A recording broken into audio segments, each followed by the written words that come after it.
इस आंख से हम इस संसार को देखते हैं, लेकिन एक ऐसा भी आंख है जो अदृष्ट वस्तु को भी देखने वाले हैं। इसीलिए यहाँ कहते हैं उस भगवान के रूप को अदभ्य दृष्टि से, मैंने दिव्य दृष्टि से देख सकते हैं। और वही भगवान अनेक लीला करने के लिए अनेक रूप धारण करते हैं, मनुष्य रूप, देवता रूप और पशु पक्षी भी रूप। भगवान ये भी बताते हैं कि हम पशु पक्षी में भी हैं, पशु पक्षी रूप धारण करके हम लोग को ज्ञान देते।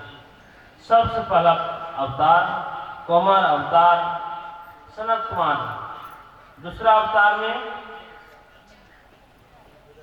वराह भगवान अवतार। प्रथम अवतार लेकर के क्या किए तो दुस्तर तपस्या किए, बहुत कठिन तपस्या, अखंड ब्रह्मचार्य रह करके तपस्या की।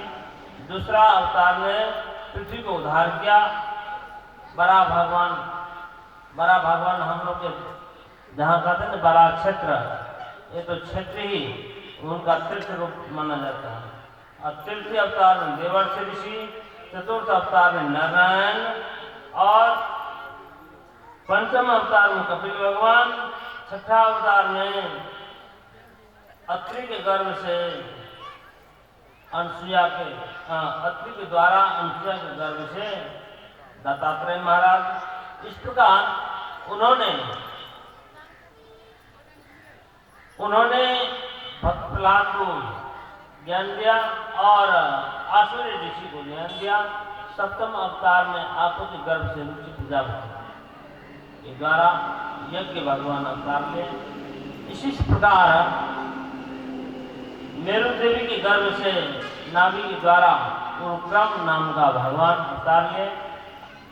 नवम अवतार में पृथु अवतार लिए। दसम अवतार में मत्स्य अवतार लिए। मत्स्य अवतार की कथा आप लोग आगे सुनेंगे।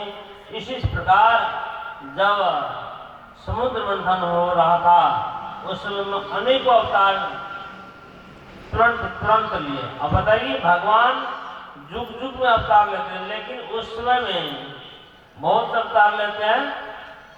जिस समय में समुद्र मंथन हो रहा था उस समय में पहले मोहिनी अवतार लिए और कमठ अवतार, कच्छप अवतार,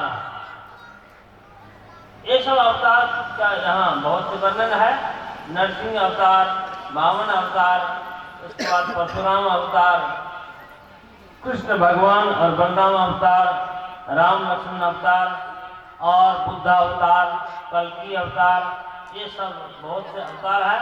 यहाँ कहने का तात्पर्य ये है कि भगवान अनेक अवतार लेते हैं। गीता में इसको सारांश बताया, यद यद विभूति मत तत्तम तत्त में, जो भी विभूति मान है सब अवतारी है।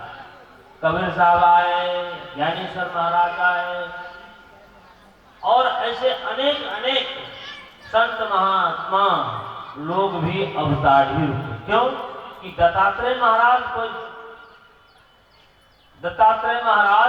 वो ज्ञान ही देने वाले अवतार है।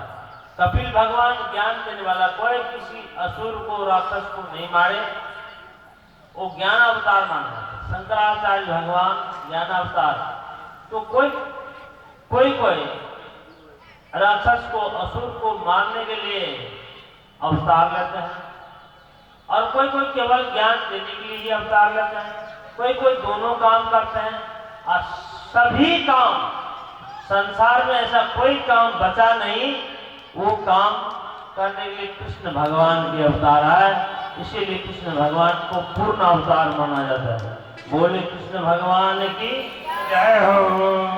कृष्ण भगवान ही ऐसा है, उसमें गुण अवगुण सभी कुछ है और उनमें उनके लीला में एक लीला में एक वेद मंत्र चलता होगा। इसलिए उसमें लिखा वेदमय भाग है।